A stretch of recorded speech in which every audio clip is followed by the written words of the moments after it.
sexto episodio, ¿no? Sí. Muy buenas tardes, bienvenidos al sexto episodio de Data Radio.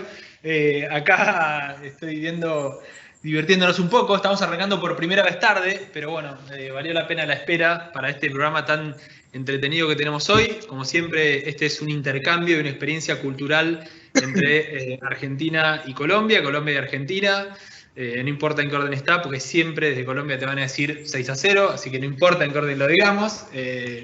Bueno, vamos a presentar a los que vamos a participar de esto hoy. En primer lugar, saludamos para el norte del continente sudamericano. Bienvenido Juan David, Rubén, Sergio. ¿Cómo anda todo por ahí? Todo muy Hola. bien. Buenas tardes a todos. Muy contentos de tener nuevamente este espacio tan esperado cada semana. Esta vez nuevamente cambiando de tema. Veníamos muy en la línea fintech y ahora vamos a tocar un tema de Smart Cities y por otro lado temas de financieros también. Yo creo que va a estar muy entretenido como el espacio. Bienvenidos, muchas gracias a nuestros invitados.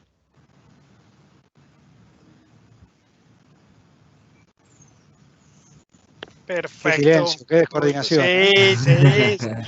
Está bueno. Dale, Rubén. Sí, vale. Hoy es jueves, pero parece viernes. Bueno, equipo, felices, contentos. Una vez más, ya sexto episodio de Data Radio. Pues hablar de una forma muy relajada, muy tranquila, lo que más nos gusta que son los datos. Hoy con dos invitados nuevamente de lujo. Y invito también a todas las personas que se están conectando a que, como siempre, nos indiquen desde dónde nos escuchan, las preguntas que quieran que les retransmitamos tanto a nuestros dos invitados. Lo podemos hacer sin ningún inconveniente. Vamos a estar ahí muy atentos. Bueno, a gozarnos este rato y vamos con toda. Gracias, Rubén. Sergio, muy buenas tardes y bienvenido a este espacio. Patricio, muchas gracias. Hola a todos. Bueno, un gusto saludarte. Bueno, y acá por Argentina nos acompañan Claudio y Guillermo, como siempre, en la producción y en el armado. Y nuestro invitado Martín, un gusto saludarlos a los tres. Un gusto estar acá, gracias por todo, gracias por... Gracias, Martín. Estamos como trabados, relájense un poco. Sí, Bueno, Guille, saludá. Martín, ¿Cómo te va? muteaste. Sí, evidentemente hoy la cosa está andando medio trabada. Vamos a ver, vamos a ir viendo cómo empiezan los engranajes a aceitarse. Como dijo Rubén, es jueves, parece viernes y evidentemente y todavía nuestro cuerpo no lo sabe. Pero bueno, muy buen día, muy buena tarde a todos. Por suerte, por lo menos por acá en los confines de América, en particular en Villa Urquiza, viene soleado y bastante lindo, pero fresco. Así que bueno, veamos un poco cómo arrancamos y empezamos a poner un poco más de temperatura de esto. Dale, perfecto, Guille. Y voy a estar más atento porque parece que tenemos algunas descoordinaciones hoy, así que me parece que me voy a tener que despertar yo también. Martín, te veo muteado todavía, ¿sí? Así que te aviso para que después en el aire no lo hagamos. Vamos. ¿Viste cómo es, Martín? Acá la producción es severa. Bueno, gente, bienvenidos a este espacio. Hoy tenemos dos casos súper interesantes. Por el lado de Colombia nos visita Sergio de Protección. Protección, él seguramente va a describir mejor mucho más su propósito y su misión, pero de alguna forma es una responsabilidad muy relevante porque es una organización que por sobre todas las cosas cuida el futuro. Entonces, cuidar el futuro y crear el futuro es un manejo de incertidumbre absoluto y ahí es donde los datos tienen un rol fundamental. Por otro lado, su origen quizás de sus estudios universitarios no son tan tradicionales en términos de tecnológicos, así que ahí tiene una pequeña experiencia de cómo dio el salto, ¿no? Y por el lado de Vicente López, Martín, responsable de la seguridad, subsecretario de Seguridad de Vicente López, hoy en este momento donde todos los sistemas de seguridad de forma integral, estamos hablando, y de respuesta, están exigidos a un nivel que nunca lo hubiésemos podido imaginar. Así que también un desafío interesante, con una cultura evolutiva en el uso de los datos como parte de la gestión, así que también va a ser una historia más que interesante. Pero bueno, vamos a empezar con Sergio. Sergio, bienvenido nuevamente. En este primer capítulo, como todos los que nos escuchan todas las semanas un poco ya conocen, primero hablamos vamos a hablar de vos, como se dice en Argentina, tenés que contarnos un poco de cómo llegaste, cómo te metiste en el mundo de los datos y de alguna forma cuáles son los primeros desafíos y cómo fueron la forma en la cual Protección fue desarrollando organizaciones que siempre fueron de alguna forma data driven, pero ahora tienen esa responsabilidad mucho más aumentada de alguna forma, ¿no? Te paso la palabra, sí, vamos a empezar Listo. a hacer el cambio y fuera. Perfecto.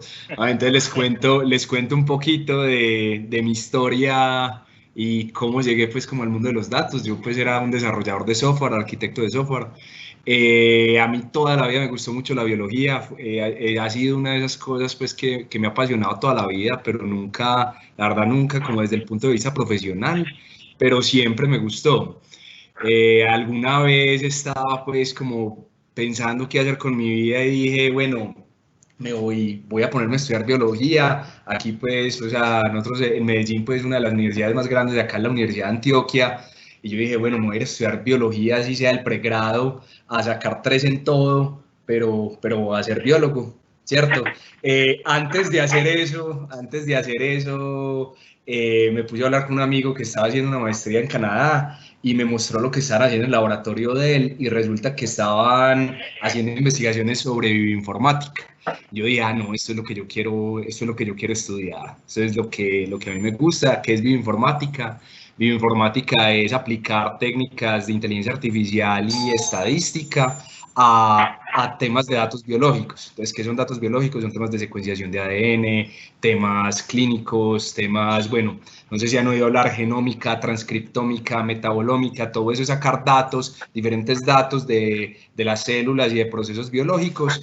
Y eso pues se utiliza para hacer análisis. Ahí pues estuve haciendo unas cosas muy interesantes. Entonces, en lo primero que trabajé, o sea, yo estudié en Bélgica, en KU Leuven, todos pues seguro conocen pues Artois la cerveza, de allá pues es AB InBev, pues entonces la primera investigación en la que yo trabajé fue en analizar datos de los genomas de la levadura para encontrar cuáles eran los genes que la volvían más resistente y más tolerantes al alcohol, para poder hacer, pues al final eso es para optimizar los procesos industriales y que pues tanto AB InBev pues y otras empresas pues que producían biodiesel pudieran tener hongos que resistieran más pues esos procesos y que sobrevivieran más. Listo, después de eso me fui muy como por el lado de cáncer. El cáncer pues es una enfermedad pues que es clonal, es una evolución clonal. Al final empieza pues una célula mala que se empieza a reproducir y hay unos patrones pues en el cáncer, no los va a aburrir mucho con la explicación, pero que se llaman patrones de mutua exclusividad, ¿cierto? Y es que a uno solo se le tiene que dañar un pedacito para que le dé cáncer, no le tiene que dañar la célula entera, ¿cierto? Entonces era buscar en todos estos datos genómicos de mucha gente que tenía cáncer, de todo eso, encontrar cuáles eran esos genes que también a nosotros en los humanos nos estaban causando cáncer. Listo. ¿Cómo se llama? Yo desde que me fui pues a estudiar siempre dije yo quiero volverme para Colombia. ¿Por qué? Porque pues primero que todo el clima. Mentiras, pues al final yo creo que hay una responsabilidad importante de estar como en los países pues, de los que uno pues, salió y traer como ese conocimiento que uno consiguió afuera. Yo sabía que aquí pues el tema de investigación no era el que más campo tenía, o sea, algo pues que yo sabía cuando me iba a volver era que el campo de la bioinformática, pues como les dije ahorita, pues para mí era como muy por el lado, pues la parte biológica era muy hobby y la parte que más me gustaba pues es la parte pues dura de matemáticas, de datos, de ciencia. Listo. Me vine para Colombia y bueno, me casé, compré, pues yo vivía allá pues con mi esposa, vine para acá, me casé, conseguí casa y empecé a buscar trabajo y bueno, pues alcancé a mandar una hoja de vida pues y caí en Protección, súper bien.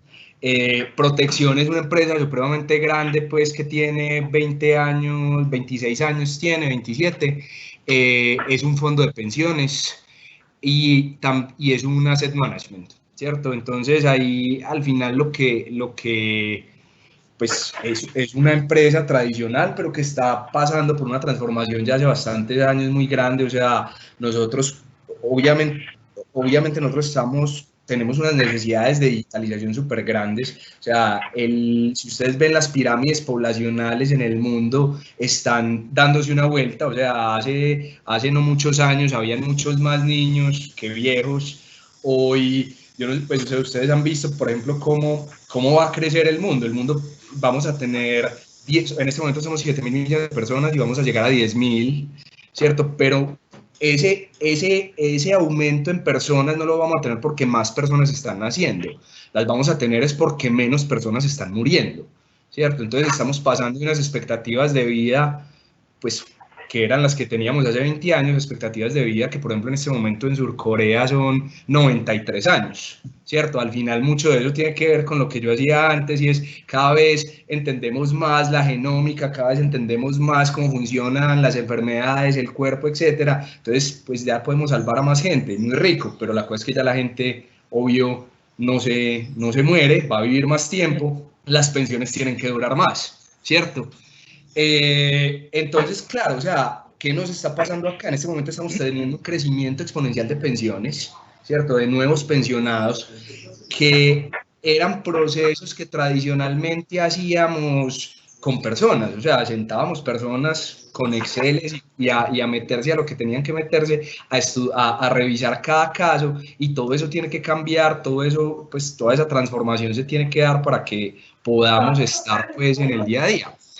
Y eso, pues, la parte del negocio de pensiones, y está la parte del negocio de los asset management, que obvio tiene que crecer, pues, o sea, pues es parte del negocio que crezca, o sea, hay que salir a buscar nuevos clientes. Entonces tenemos también como todos esos problemas normales en ciencia de datos de tengo que ir a encontrar cuáles son los mejores clientes, los tengo que calificar, tengo que saber cómo llegarlos, qué es lo que les interesa, qué es lo que les sirve. Al final el propósito de protección, pues, es un propósito bacano, y es nosotros queremos ayudar a la gente a que cumpla las metas más importantes de su vida, ¿cierto? Desde el punto de vista de pensiones, pues ayudar a que la culminación de su vida la puedan vivir bien, y en la parte de ahorro e inversiones, pues, o sea, si quiere ahorrar para un carro, para un viaje grande, para comprar una casa. Entonces son todas estas metas importantes, ¿cómo le ayudamos a la gente a todo eso? Mi transición ahí, ¿cómo fue? Pues digamos que obviamente es un poquito complicado. O sea, yo tenía como el conocimiento, pues, de la parte técnica, pero obviamente uno pasar de hablar de cáncer y genes y hongos y cosas de esas, a venir a hablar pues de temas financieros y esto, fue una transformación súper grande, pero bueno, pues creo que me fue bien. Gracias, Sergio. Te digo que vos podés ser el protagonista del video de Steve Jobs de Connecting the Dots. Yo creo que estás llegando a un punto en la vida donde mirás para atrás y decís, ¿y yo por qué carajos biología y ahora la expectativa de vida para un fondo de pensiones? ¿Me entendés? Seguramente cuando estudiaste la biología nunca vislumbraste esto, pero muy bacano. Tenía yo como en hold un tema, y es, nos está pasando algo muy curioso, y es que empiezan a aparecer las empresas con necesidades alrededor de construcciones de modelos de ventas, de predicción de cualquier cosa. Y siempre aparece el fantasma de, venga, es que todos los datos que yo utilizo como base para predecir cualquier cosa en futuro nunca tuvieron embebido una pandemia. ¿Me entendés? Entonces, cualquier cosa que vos construyas, sea la predicción de Vicente López del crimen, o sea la expectativa de vida de un personaje, y en función de eso, cómo le va a dar el seguro provisional y hasta cuánto va a costar, nunca habían tenido adentro un tema de pandemia. ¿Eso cómo lo están manejando? Listo, nosotros ahí manejamos dos cosas. Aunque no tenemos una pandemia de esta magnitud, nosotros sí hemos tenido epidemias en Colombia, ¿cierto? Entonces, por ejemplo, parte de los análisis que hemos hecho ha sido cómo se han comportado otras epidemias en las zonas donde han estado esas epidemias. Por ejemplo, hemos tenido epidemias de dengue, de Zika, de todas estas cosas que al final eso nos ha movido el seguro previsional. Con eso, aunque yo no puedo hacer una predicción, pues no, o sea, no son comparables lo que pasó ahí con lo que pasó acá, sí me permite prepararme para tomar esas decisiones. Listo, eso por un lado. Por el otro lado, también son como todos los temas de monitoreos que tenemos que montar en los modelos que tenemos. Y hay un monitoreo, pues, que es el primero, pues, que uno debería hacer siempre, y es el de revisar como las distribuciones de entrenamiento de los modelos comparadas con las distribuciones de servicio. Si yo lo que estoy viendo es que los modelos le están llegando los mismos datos hoy que cuando los entrené, puedo estar tranquilo, ¿cierto? Pues puede que no tranquilo, pero digamos que puedo vivir con eso. Por el contrario, pueden haber cosas que total se me caen y ahí no hay mucho que hacer como desde el punto de vista, o sea, yo no puedo reentrenar un modelo porque no tengo historia, ¿cierto? ¿Qué me toca hacer? Me toca tomar decisiones informadas, me toca hacer algunos análisis con simulaciones, con supuestos, cosas que me permitan seguir actuando, pero en su justa magnitud. Al final, pues hay cosas que sí se nos han caído y que obviamente pues no podemos hacer mucho más de tratar de sacar de los datos la mejor decisión que podamos.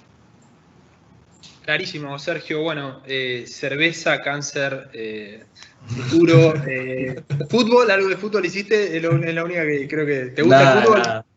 No mucho, la verdad. No mucho, la verdad. Me quedé pensando, nosotros nos cruzamos en un data beer en Medellín. Estabas ahí, yo no sé si estabas con la cerveza analizándola o qué, pero bueno.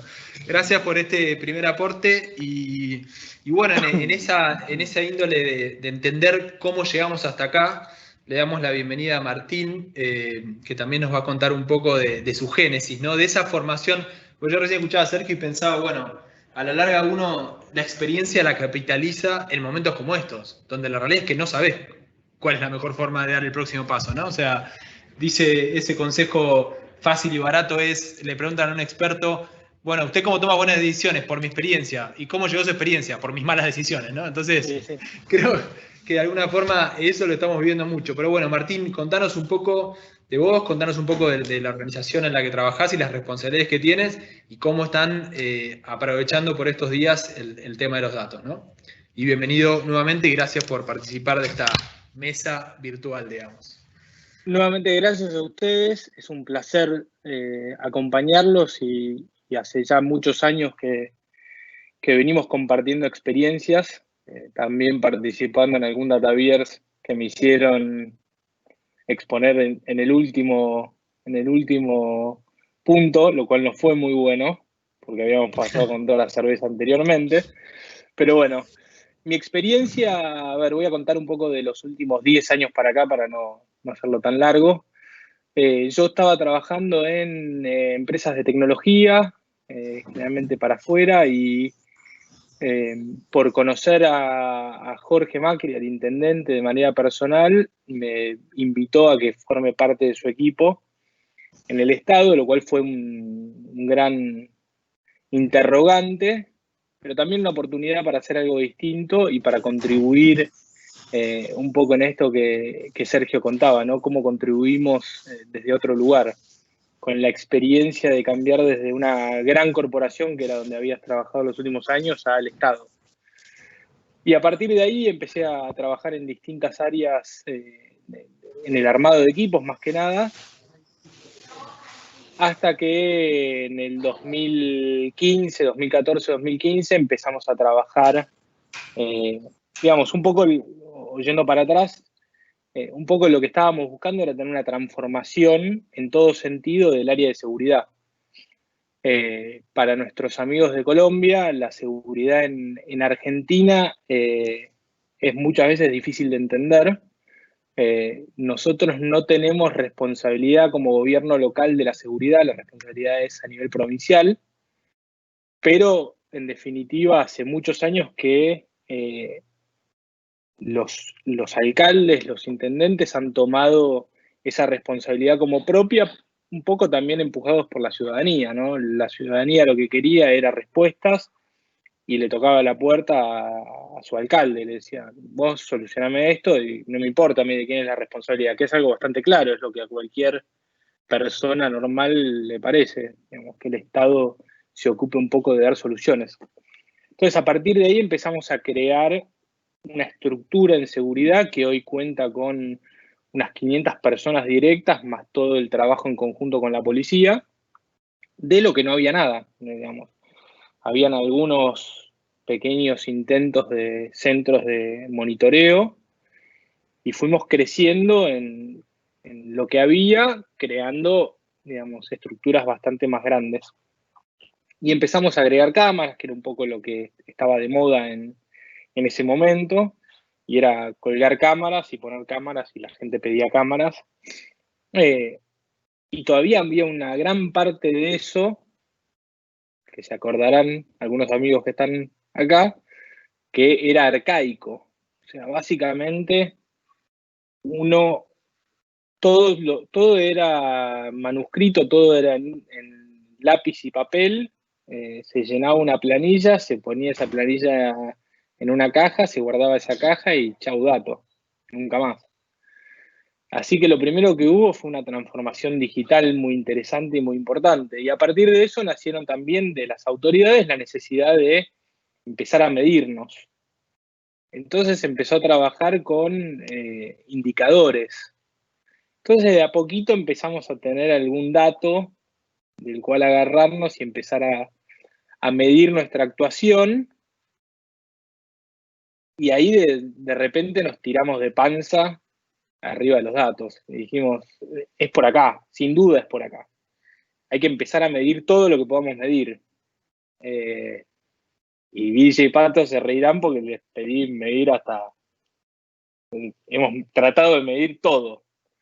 Y empezar a procesarlo de una manera inteligente, y empezar a procesar toda la gran cantidad de datos que teníamos para empezar a obtener información inteligente que nos sirviese para tomar decisiones.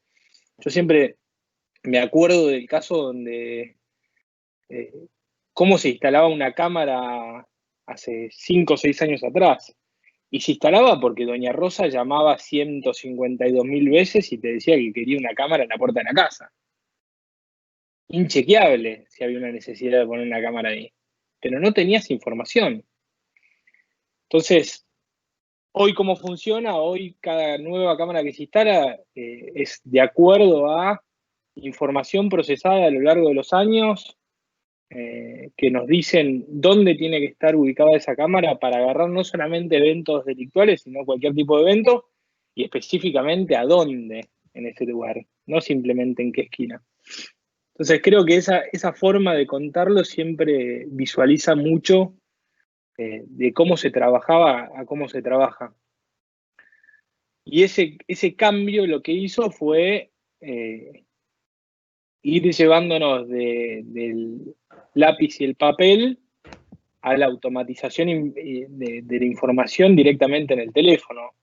Hace un rato, cuando estábamos fuera del aire, Pato me preguntaba algunos datos de COVID, y la realidad es que lo único que tengo que hacer es mirar el teléfono. Y tenemos absolutamente toda esa información, no solamente en el área de seguridad, sino que a nivel Estado cada vez es más transversal la utilización de datos. ¿Y en qué nos ayudó? Y voy a tocar algunas cosas que fueron hablando. Nos ayudó primero que fuimos convirtiendo la organización en la posibilidad de tener mucha información remota y manejarnos de manera remota. Obviamente nadie esperaba una pandemia, nadie pensaba que íbamos a tener esta situación.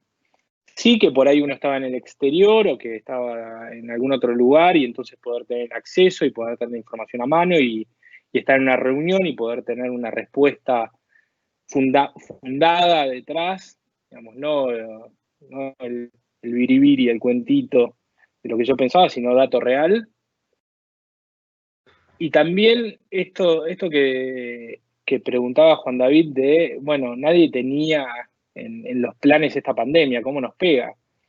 Creo que lo interesante es que al haber estado trabajando durante tanto tiempo con esto, por lo menos para nosotros, y por ahí a nivel estatal es más, por ahí a veces es más difícil de encontrar una cultura basada en datos, pero que nos permite saber exactamente cuánto descendió el delito. O sea, hoy puedo achacarme que soy el funcionario que ha logrado los índices más bajos delictuales de la historia, en Vicente López por lo menos, y ver cómo evoluciona y ver cómo va cambiando casi que en tiempo real, cómo va cambiando a partir que se van liberando actividades, a partir de que la gente empieza a circular más. Digo, todo eso hoy nos permite tener una trazabilidad absoluta de lo que está pasando. tanto para ver qué es lo que está pasando, para ver lo que pasó, como para planificar de acuerdo a las tendencias hacia dónde vamos. Martín, Claro, pregúnteme un poco, porque si no... No, justamente iba un poco eso. Mencionaste un poco todo el recorrido. Y justamente, y de hecho hay una pregunta que creo que hace Juan Carlos, donde sea que quiera que esté, que está asociada a cómo impacta justamente el cambio de comportamiento asociado a la pandemia y en realidad a la cuarentena en términos de seguridad. O sea, ven más allá que me imagino tal vez bajó en alguna proporción, algo por el estilo, pero ¿ven algún cambio de comportamiento en general o es simplemente una baja generalizada? Mira, la realidad es que nos puede llevar un capítulo entero hablar de eso. Lo primero que ves es una lógica marcada de una baja no solamente en los eventos delictuales, sino también en los accidentes de tránsito, por ejemplo, que en nuestro país es una cifra altísima. Hay algo llamativo, nosotros usamos muchas analíticas de video, ¿no? Para analizar las imágenes también. Y una de las analíticas que utilizamos es de tránsito, es de tráfico, y una de las cosas que me llamó la atención, más allá de la lógica baja de tráfico en una de las avenidas más importantes, es que la gente empezó a manejar más rápido.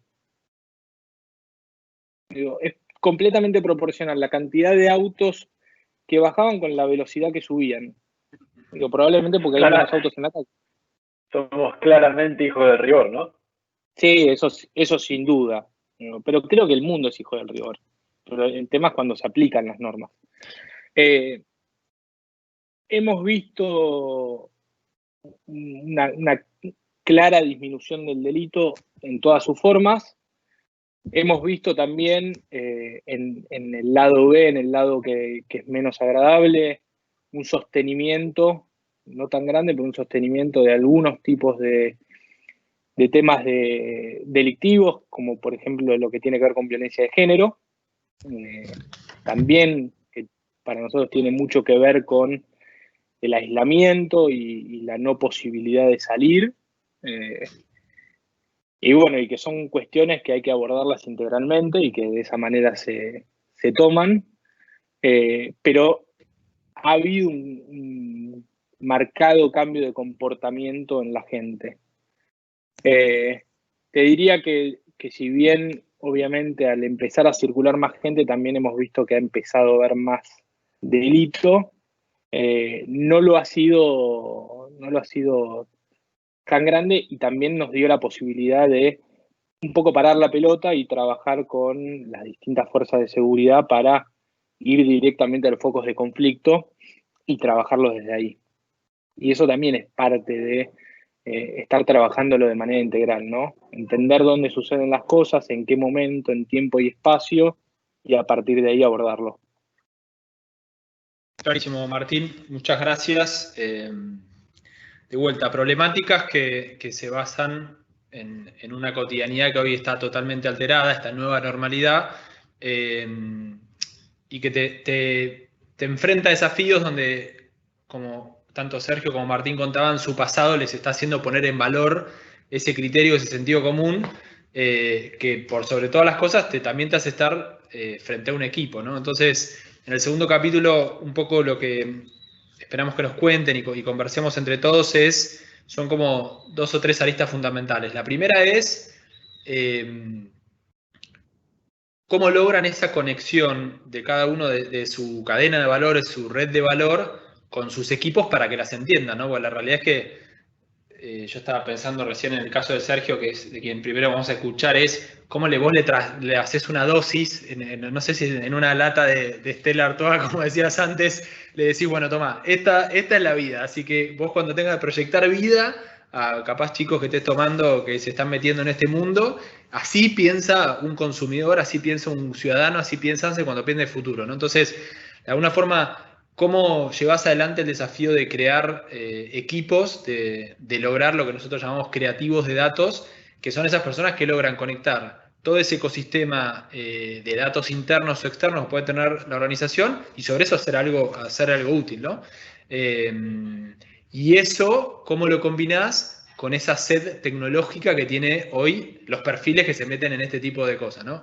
Entonces, pasamos a este segundo capítulo que es súper interesante porque es no solo el saber hacer, sino el saber construir equipos para que otros hagan. Contanos, Sergio, cómo manejás este desafío y cómo estás en ese momento, digamos. Listo, nosotros miramos eso desde dos puntos de vista, pues, y al final todo está basado en algo sencillo y es, había una frase que me decía mi jefe en el doctorado y era, mire, yo no necesito a dos personas, o sea, yo no necesito un estadístico y a un biólogo separados, porque no me sirven de nada, yo necesito un estadístico y un biólogo juntos, ¿cierto? Necesito que sean la misma persona, que sea biólogo y que sea estadístico. Listo, yo creo que lo mismo ocurre pues dentro de las empresas y dentro de esos casos de negocio, que al final si vos no tenés ese entendimiento del negocio de fondo no vas a ser capaz de sacarle el jugo que tienen realmente los datos. Entonces nosotros ¿qué hacemos ahí? Y hacemos dos cosas. Por un lado tenemos un programa que se llama de Científicos Ciudadanos, que es que cualquiera que quiera aprender analítica puede aprender. Obviamente analítica tiene pues una curva de aprendizaje que al principio es, digamos, suave, o sea, hay herramientas donde uno puede hacer cosas gráficas, hay temas de visualización, pues hay muchas cosas que independiente de que uno no tenga este background matemático o algo así, no tiene, pues puede hacer cosas que son valiosas, interesantes. Entonces tenemos todo un programa de entrenamiento para personas de diferentes áreas de negocio que quieran aprender y que quieran hacer cosas. Y la otra forma que tenemos es que nuestra área es un área federada. O sea, nosotros sí tenemos como un core, una especie de centro de excelencia que somos solo 5 personas, pero alrededor tenemos 18 científicos de datos que ellos hacen parte de las áreas específicas donde están trabajando. Entonces ellos durante todo el día están respirando los problemas de esas áreas y simplemente la relación que tenemos es, venga, que las discusiones técnicas las hacemos pues las personas técnicas, pues las discusiones de negocio usted las tiene que respirar y vivir en el día a día, ¿cierto? Entonces básicamente eso es lo que nosotros usamos, esas dos estrategias para poder garantizar que lo que decías ahorita, que uno pueda entender ese negocio. O sea, si uno no, o sea, yo les digo, si yo no hubiera estudiado lo que estudié de biología en la maestría, no hubiera podido hacer la mitad de las cosas que hice, ¿cierto? Precisamente por eso, y lo mismo aplica para los negocios. Sergio, qué bien, muchas gracias. Vení, ya que estamos tocando el tema, este tema de equipo, ¿cuál ha sido el mayor desafío desde tu punto de vista, no solo para la conformación del equipo, sino para la generación de esa cultura analítica dentro de Protracción? Porque ahorita hablabas de sentir el negocio, pero muchas veces como son perfiles un poco más técnicos, entonces hacer que les vibre el negocio por la sangre versus que al negocio le vibren los datos. Entonces, ¿cuál ha sido como ese mayor desafío en estos años que llevas? Listo, yo creo que los dos son desafiantes, pero yo también tengo que decir que he sido muy de buenas. O sea, yo, por ejemplo, una de las cosas que me preocupaba a mí cuando iba a empezar a trabajar en una empresa, pues, o sea, creo que esta era la primera empresa grande en la que trabajaba. Antes había trabajado, pues, en empresas de desarrollo muy chiquitas, pues, y eso. Entonces yo decía, bueno, ¿y cómo va a ser? ¿Será que a mí me va a tocar ir a perseguir a toda la gente, a decirle, ve, que hagamos algo con datos, podemos hacer esto, uy, construyamos este modelo? La verdad es que nunca me tocó hacer eso. O sea, desde que llegué, toda la gente ha estado supremamente metida con el cuento. O sea, la analítica siempre ha estado como metida dentro de la estrategia de esta transformación, pues que ya llevamos algunos años. Entonces siempre han sido como ellos los que me han jalado a mí para casos de uso pues interesantes. Aún así, siguen habiendo retos. O sea, al final que la gente quiera utilizar analítica no necesariamente quiere decir que se le puede ocurrir los mejores casos de uso y los que más valor tengan, ¿cierto? Entonces ahí, pues, o sea, hay como de bueno que teníamos todo el apoyo, pues, desde la parte alta de la empresa, ¿cierto? Desde los directivos, desde todo, para transformar y lo que tuviéramos que hacer. Y las dificultades han sido mucho, claro, o sea, estudiar es difícil, entender esto es difícil y obvio es algo que no hemos terminado, pues, que apenas vamos en el camino. Y dificultades adicionales, pues como en los temas de equipo, pues ustedes saben que esto cambia en el día a día. O sea, nosotros empezamos pues el equipo, o sea, por ejemplo, como algunas de las dificultades más grandes que hemos tenido han sido, o sea, no, ha sido la parte que no es las matemáticas, ¿cierto? Entonces es, claro, o sea, la parte técnica, yo saco los datos, o sea, nos jalamos una arquitectura bien bacana, yo hacemos el mejor modelo que se nos ocurra y después llegamos al negocio y el negocio no tiene idea qué hacer con el resultado, ¿cierto? Entonces, claro, eso, pues, obviamente eso nos pasó varias veces al principio, pues ya tenemos, pues, como un proceso que nos permite evitar eso, o sea, ya somos mucho más claros cuando vamos a empezar un proyecto en preguntar y o sea, entender cómo le sirve la respuesta, entender cuando se tenga esa respuesta cómo se va a usar, que ellos también entiendan que esto no es magia, que esto, o sea, al ser matemáticas, esto tiene errores, o sea, hay falsos positivos, entonces, ¿cuánto me vale un falso positivo? ¿Cuánto me vale un falso negativo? ¿Cómo puedo usar esto? ¿Cierto? ¿Cuál es la mejor estrategia? O sea, por ejemplo, nosotros hemos tenido modelos que, claro, los queríamos usar, por ejemplo, o sea, sacar unos leads para que los asesores llamaran por teléfonos y construíamos el modelo y resulta que, aunque el modelo tenía, pues, funcionaba bien desde el punto de vista de la precisión, tenía, o sea, tenía muchos falsos positivos. Entonces la cosa es, ¿qué hacemos en esos casos? Obvio nos toca cambiar la estrategia de negocio que habíamos pensado en un principio, pero eso, pues, o sea, al final eso es un tema de educación y de conversar y de evangelización con el negocio. Clarísimo, Sergio, muchas gracias.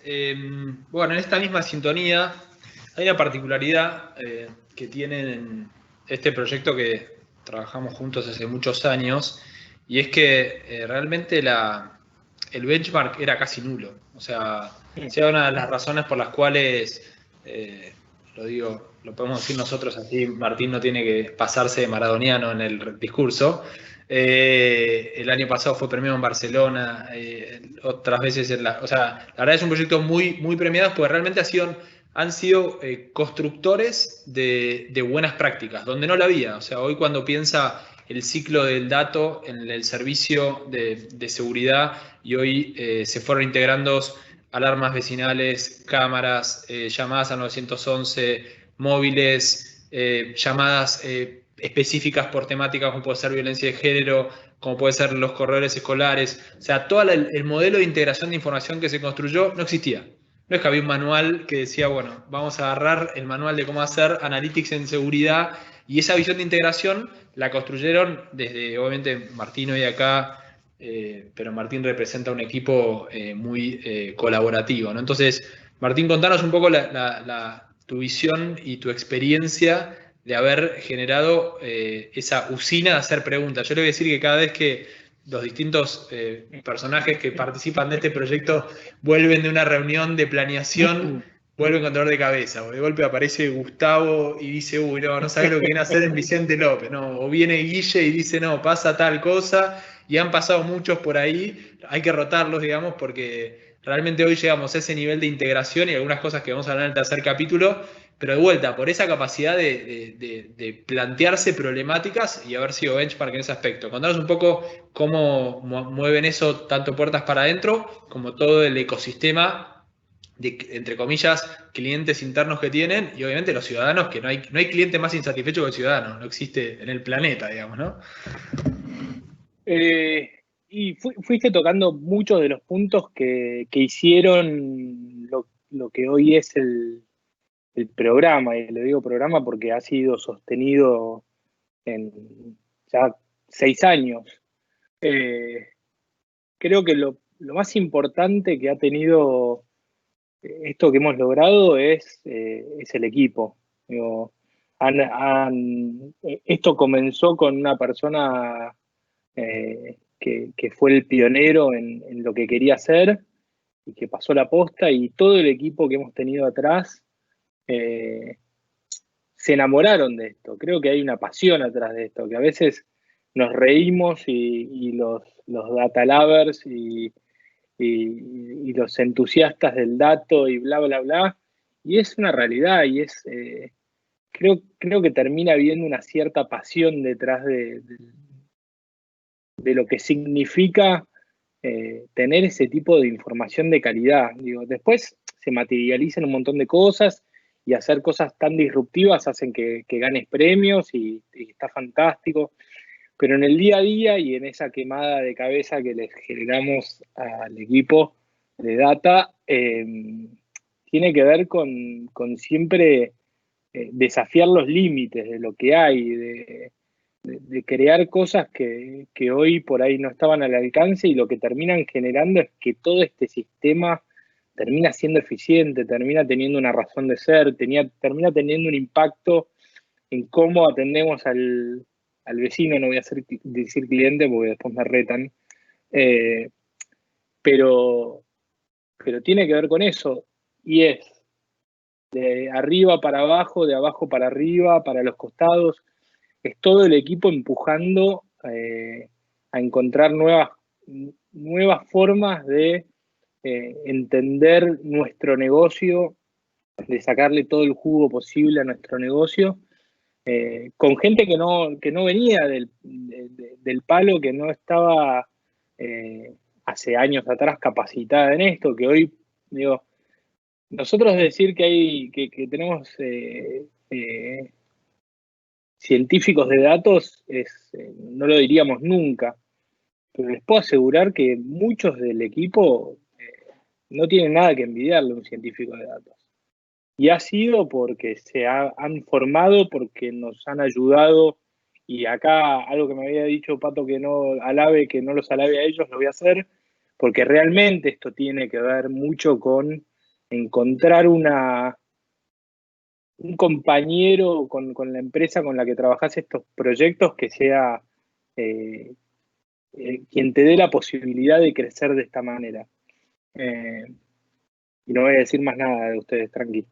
Pero la realidad es que esto fue en conjunto, y haber logrado lo que logramos lo hicimos en conjunto. No podríamos haberlo hecho nunca solos.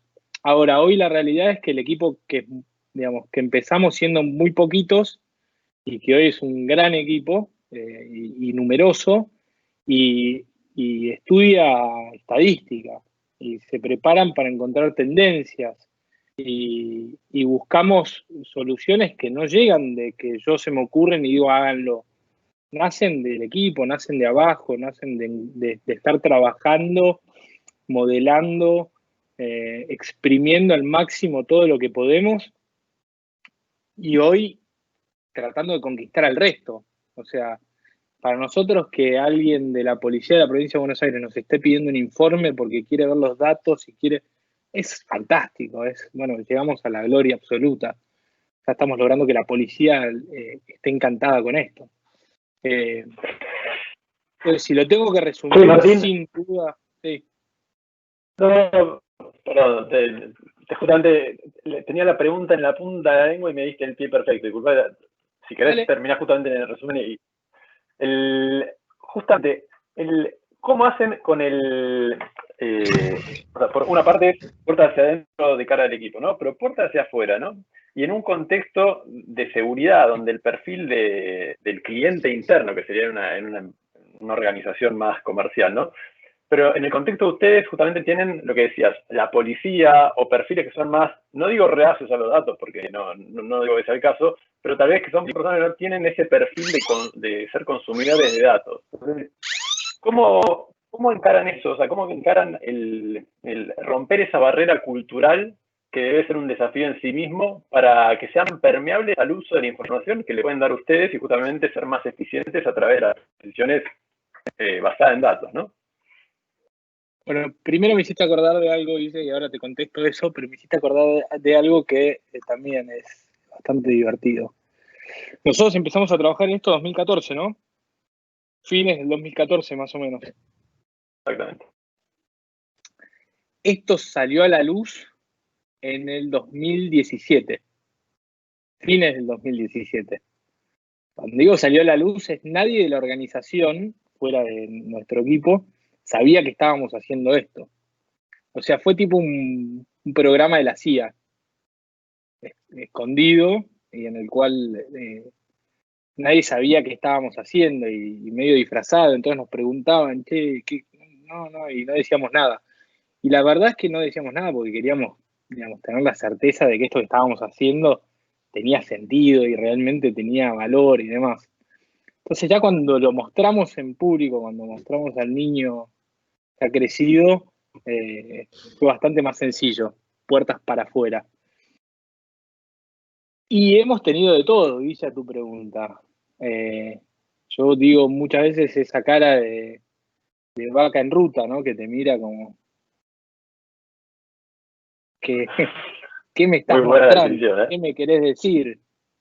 Y hemos tenido mucho y durante mucho tiempo, y tanto de público interno como de muchas áreas que no están acostumbrados, que hay que romper esa barrera cultural de que entiendan que no los estamos auditando, más allá de que lo hagamos, porque lo hacemos porque es también función de esto, porque es para mejorar y es para hacer un círculo virtuoso de esto. Desde eso a vos no me vas a decir a mí cómo tengo que hacer mi trabajo. Yo trabajo en esto hace 20 años. Yo soy la ley. Bueno, aún hoy seguimos teniendo muchas cuestiones que tienen que ver con eso. Pero la realidad es que la asimilación que ha habido, digo, hoy a nivel estatal se habla de datos abiertos, se habla de Big Data, se habla de transversalidad en el dato, se habla de cliente 360, de todo lo que quieran. Datos para campañas, datos para todo. Hace 6 años atrás, vos decías datos y te decían, ¿de qué? 6 años atrás, 3 años atrás, de moda. 2 años atrás. Claro. Bueno, ¿cuántas veces lo hemos hablado de que se puso de moda la palabra Big Data y es todo Big Data? Y Súper. hay mucho de eso. Muchas gracias, Martín. Muy interesante. Vamos a entrar ya como en el tercer bloque, faltándonos 10 minutos teóricos para el cierre. Primero que todo hay que decir, estamos un poco colgados. Si se alargan 5 minuticos más, ¿hay algún problema? Podemos seguir. Ok, listo. Entonces, como tenemos estructurado, digamos, como este ejercicio de conversación, el tercer bloque habla un poquito más de futuro, ¿cierto? De cuál es la visual de lo que se viene en sus, digamos, respectivos sectores. Hablando inicialmente en el universo de protección para Sergio, pues este es uno de esos negocios curiosos porque, digamos, está basado en lo que tradicionalmente era la actuaría, que lleva miles de años, pero que ahora se ve repotenciada, digamos, a partir de la tecnología y de todo lo que permite hacer las máquinas y los servidores y los servicios actuales.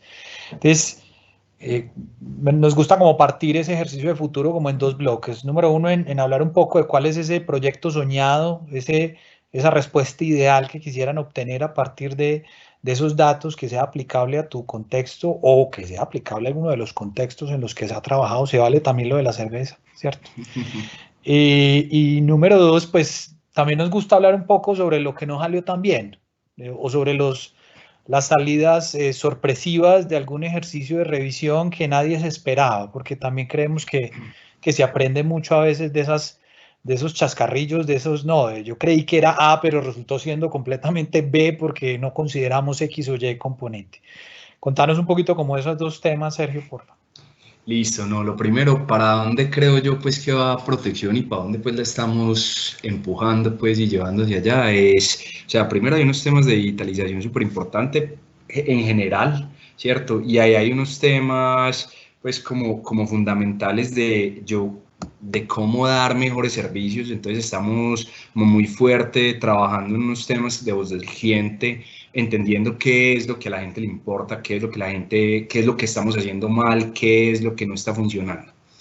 Listo, tenemos también unos temas muy grandes de personalización. Al final nosotros tenemos una relación con los clientes de 35 años o más. O sea, uno empieza a ser cliente de protección el día que consigue el primer trabajo y el día que se muere todavía le falta 10 años mientras sigue siendo cliente porque los beneficiarios todavía siguen recibiendo la pensión de la persona. Entonces en esas magnitudes de tiempo y con lo que les conté ahorita del propósito de ayudarle a la gente a cumplir esas metas importantes de la vida, entonces hay unos temas de personalización súper importantes. Venga, cómo le ayudamos a la persona, pero a cada persona. cómo miramos qué es lo que es relevante para ellos. Pues con toda la información que nosotros tenemos a disposición, pues que es como toda la información relacionada con la seguridad social. Estoy hablando como de otro tema, pues no de la cerveza, pero sí relacionado con lo que yo les decía ahorita, la gente no, cada vez se va a morir menos y cada vez vamos a ser más sanos, independiente de que estemos en una pandemia, ¿cierto? La parte de eso, o sea, yo creo que hay unos temas súper importantes en genética que tienen que ver con todo lo de medicina personalizada, que son pues datos como locos, o sea, mezcle que cada vez la secuenciación de ADN es más barato, cada vez tenemos más datos por todos los wearables y por todas estas tecnologías que nos están midiendo segundo a segundo cómo estamos de salud. Todo eso yo creo que va a llevar una explosión pues adicional de que podamos vivir mejor y durante más tiempo. ¿Y cuál era la última pregunta que me olvidó? No, te hablaba un Más, poquito de lo que no salió tan bien. Bueno. No, yo les cuento una historia, pues, que es, o sea, es uno de los mejores modelos que hemos hecho, pero también de los más inútiles porque no lo hemos podido usar, ¿cierto? Entonces es un modelo para un producto específico, un modelo de churn. Nosotros, pues, predecimos quién va a sacar la plata de ese producto. Y el modelo funciona muy bien, ¿cierto? O sea, pues aunque tiene una tasa de falsos positivos considerable, de todas maneras, pues, o sea, es un 2 de 3 que sí le pegamos para un problema, pues, muy difícil. Cuando vamos a ver cómo se usa, entonces resulta que los asesores no llaman nunca a la gente que nosotros decimos que tiene riesgo de sacar la plata. Y nosotros vamos y le preguntamos, ¿por qué? Y la respuesta que ellos nos dan es que si lo llamo, él me dice o sea, el modelo funciona súper bien y el cliente me dice, ayúdeme a sacar la plata. Entonces, mejor no llamarlo. Mejor me escondo. Mejor me escondo. ¿Cierto? Súper, mil gracias. Muy chévere. Gracias, Sergio. Bueno, Martín, te voy a hacer una pregunta también en el mismo nivel, ¿no? Porque de vuelta, estos son procesos que no son fáciles. Uno cuando trata de pensar en la problemática, lo que hablábamos antes, ¿no? La problemática de la administración de la seguridad, o sea, vos en un turno estás administrando una cantidad de móviles, tienen la responsabilidad de una cantidad de personas y todo el sistema de seguridad, que no solamente a veces el policía que uno ve, pero hay que saber a dónde mandarlos, ¿no? Y en general, como decían, contaba antes Martín, el conocimiento, la experiencia te lleva a decir, no, en general es por acá, en general es por allá, pero claro, una vez cuando vos empezás a aterrizar esto en datos, y en el caso de Vicente López son 16 cuadrículas, ¿y cuántas manzanas son, Martín? Son 28 cuadrículas.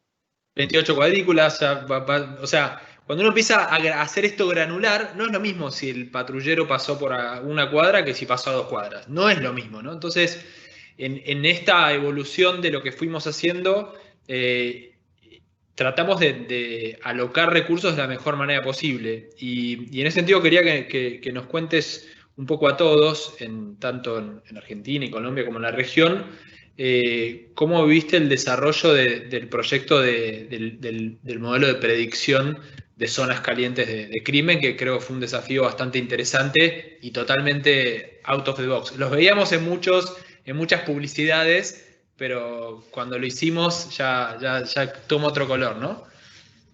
Esto, como decimos siempre, con los precogs de Minority Report, ¿no? Sí.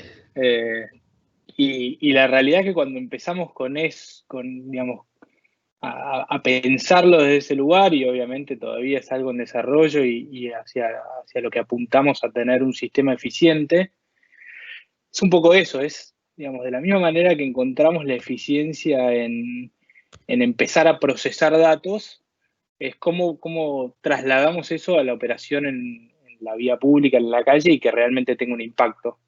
Entonces, entender que teníamos todo este gran caudal de datos, de información procesada, de información analizada que veníamos haciendo año a año, y que si bien hacíamos comparativos, pero bueno, empezar a ponerlo desde otro lugar, en dónde puede ocurrir el delito, dónde tengo más posibilidades de que eso suceda y de qué manera pongo los recursos en base a eso. eso fue lo que empezó a hacer esta lógica futurista de tener una idea de dónde puede llegar a pasar un tipo de delito en particular y cómo pongo los recursos en razón de eso. O un evento, digo, porque en definitiva nosotros lo que procesamos son eventos, no son solamente delitos, son accidentes de tránsito, son emergencias de salud. Entonces, ¿de qué manera esa patrulla que yo tengo recorriendo en la calle, en vez de que esté dando vueltas como una calecita, en vez de que esté diciendo, bueno, yo tengo que estar circulando durante 8 horas, que es mi turno, y bueno, y si me topo con algo o si alguien me llama y tengo que acudir a algo, lo hago? ¿De qué manera ese dato procesado a lo largo del tiempo me puede dar cierta información valiosa para saber cómo soy más eficiente en mi trabajo? La segunda parte de esto es cómo empodero yo desde la gestión a esa patrulla que está dando vueltas en la calle, ¿no? Porque si no, simplemente son oficiales que están en una patrulla y ya, digo, pero también hay que darles herramientas, si no es muy fácil la crítica. Sí, y son los que ponen el cuerpo encima. Son los que ponen el cuerpo y son los que también es otro capítulo entero que podemos hablar de ese tipo de condiciones y que es algo que pasa mucho en la región, que yo creo que Colombia ha sabido manejar bastante bien, por lo que he aprendido o escuchado, pero digo, ¿cómo hago que ese recorrido, esa salida con un móvil, ese recurso que además es muy costoso para los ciudadanos, sea eficiente?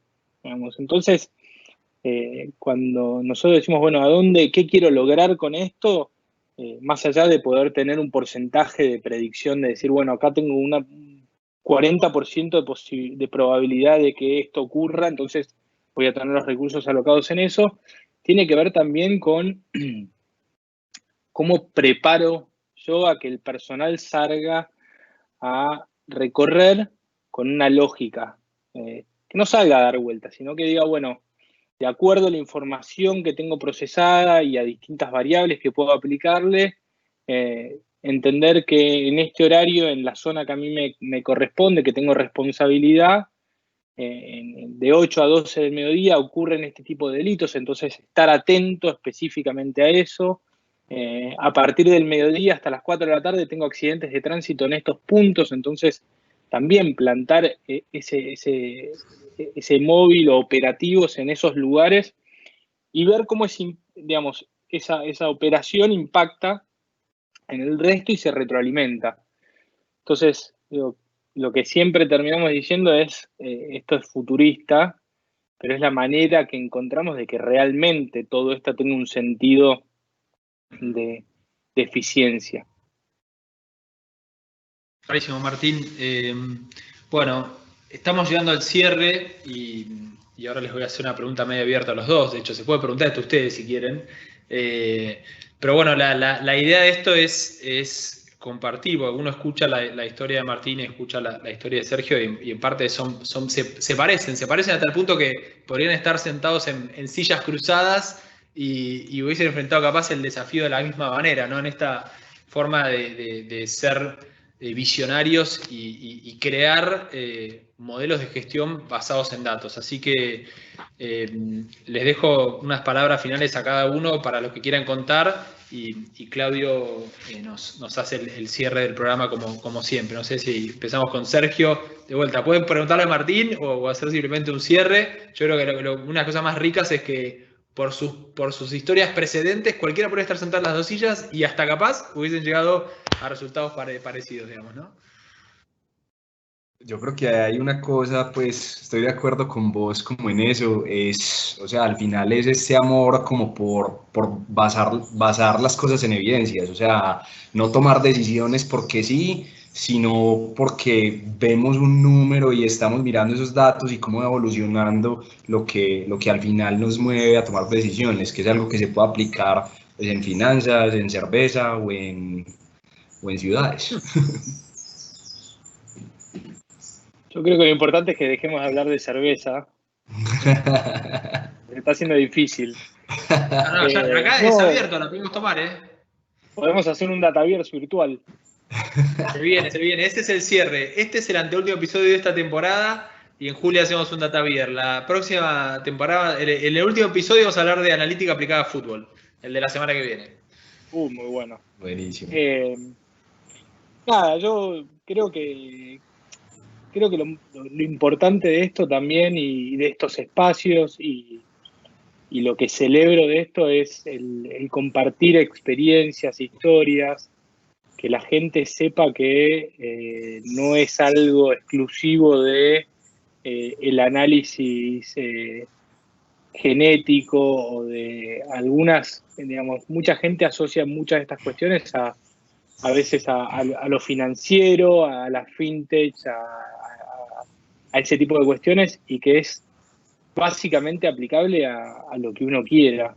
Es una cuestión de buscar quién te puede ayudar a hacerlo, interesarte, buscarlo y empezar a ver los resultados, porque lo que tiene de fantástico es que una vez que está en marcha, los resultados aparecen rápidamente.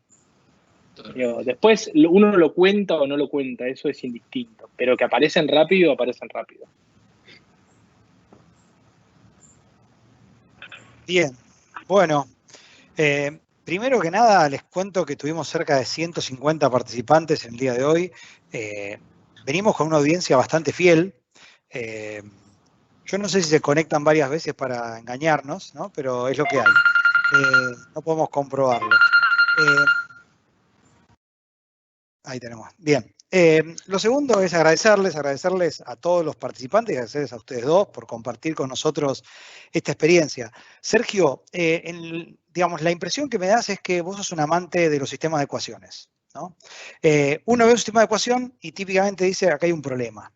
Vos ves un sistema de ecuación y vos decís, tengo que encontrar la X, tengo que resolverla. A vos un sistema de ecuaciones te genera alegría. Vos tenés que ir a buscar esa incógnita que no tiene un valor, ¿sí? O sea, ese es tu problema y tu objetivo, ¿no? No podés vivir tranquilo con un sistema de ecuaciones que no tenga la resolución al alcance de tu mano. Te imagino viendo esos desafíos que aparecen en LinkedIn o en Facebook y que son triviales cuando uno los plantea con un sistema de ecuaciones, ¿no? Y vos los debes mirar así y decir, 7, ¿no? Pero no podés decir, no lo voy a resolver, no. Es 7, ¿no? Porque tenés que resolverlo. Martín, en tu caso lo que veo es, no hay un desafío grande para vos, ¿no? O sea, son todos desafíos. Che, esto no anda, bueno, vamos a resolverlo. No, pero escúchame, dejó de girar la Tierra. Bueno, escúchame, ¿dónde hay que empujar? ¿No? O sea, es el concepto que dijo acá Newton, no fue Newton, creo que fue Aristóteles, Sí, Pitágoras. Punto de apoyo y mover el mundo. Claro. Eso, denme un punto de apoyo y moveré la Tierra, ¿no? O sea, así te veo a vos, ¿no? A ver, hay que mover la Tierra. Bueno, dame un punto de apoyo porque yo la muevo, no le voy a escapar a eso, ¿no? Y fíjense que los dos van a ir a resolver algo, pero distintos, con distintas problemáticas. Vos el desafío no te asusta. Y a Sergio no sabe si es un desafío, o sea, lo tiene que resolver porque está obligado, ¿no? Su esencia, su genoma lo lleva a eso.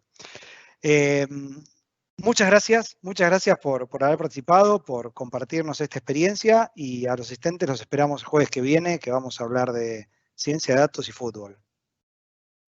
Mil gracias. Hasta luego. Muchas gracias por la invitación. Hasta luego. Un placer. Gracias. Chao. No se vayan. Chao, gracias a todos.